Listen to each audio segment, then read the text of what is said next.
ከሰዎች መካከል በጣም ክፉ የሆነ በጣም በቃ መጥፎ እጅግ በጣም መጥፎ የሆነ ማን እንደሆነ ልንገራችሁ። አላህ ሱብሓነሁ ወተዓላ እንዲህ ይላል፣ ኢነ ሸረ ደዋቢ ዐንደ ላሂ ሱሙል ቡክሙ አለዚነ ላ ያዕቂሉን። በጣም የሚያጅብ እኮ ምድር ላይ ተንቀሳቃሽ ከሆኑ ፍጡሮች ህይወት ካላቸው ሁላ የከፋው እጅግ በጣም ክፉ ደንቆሮ ዲዳና እማያስተነትን የሆነው እማያስብ የሆነው ይላል አላህ ሱብሓነሁ ወተዓላ። እማይረዳ የሆነው የመስማት የማዳመጥ አቅም አላህ ሰጥቶት የማስተንተን አእምሮን የማሰራት አቅም ኖሮት ይህንን በአግባቡ ያልተጠቀመበት ነው ይላል አላህ ሱብሓነሁ ወተዓላ። በጣም ከገረሙኝ ነገሮች መካከል ቁርአን ላይ ቅርብ ጊዜ አንድ ፕሮግራም ነበረኝና ከዛ ፕሮግራም ስለ ኢማን ነበረ ፕሮግራሙ። ስለ ኢማን እያጠናሁኝ ኢማን የሚለው ቃልና የሱ ርቢ የሆኑ ቃላቶች ኢማን፣ አመነ፣ ዩእሚኑ፣ ሙእሚኑን ምናምን ርቢዎቹ 811 ጊዜ ተጠቅሰዋል ቁርአን ላይ 811 ጊዜ። at the same time ዒልም እውቀት እና ከእውቀት ጋር ተያያዥነት ያላቸው ቃላቶች እውቀት የሚለው ቃል ርቢዎች ማለት ነው 811 ጊዜ ተጠቅሰዋል እኩል። የጀማዓ በእስልምና ኢማን እውቀት ላይ የተመሰረተ ነው። ሽፍቱ ፈዕለም እነሁ ላ ኢላሃ ኢለላህ እወቅ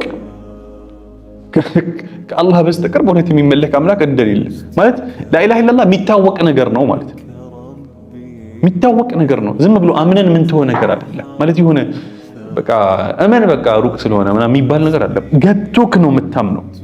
ለዛ ነው ከሰዎች መካከል ክፉ የሆነው ይህንን ኢማን የሚባለውን ነገር የመረዳት አቅም አእምሮ ኖሮት አላህ ሱብሓነሁ ወተዓላ ሰጥቶት ያላስተነተነና ያልተረዳ ነው ይላል። ሐቂቃ በጣም የሚያስፈራ የቁርአን አያ ሸረ ደዋብ።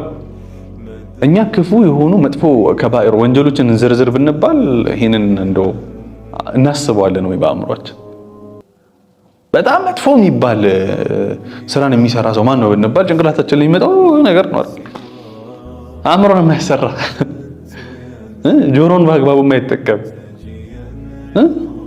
ሐቅን ለመናገር ሐቅን ለማብራራት አንደበቱን በአግባቡ የማይጠቀም ብለን ሐቂቃ በጣም የሚያስደነግጥ ነገር ነው። በቁርአን ለዚህ ነው አቅል የሚል ቃል የለም። በነገራችን ላይ ቁርአን ምንድነው የሚጠቅሰው? ፕሮሰሱን ነው ያዕቂሉን እያለ ነው የሚጠቅሰው።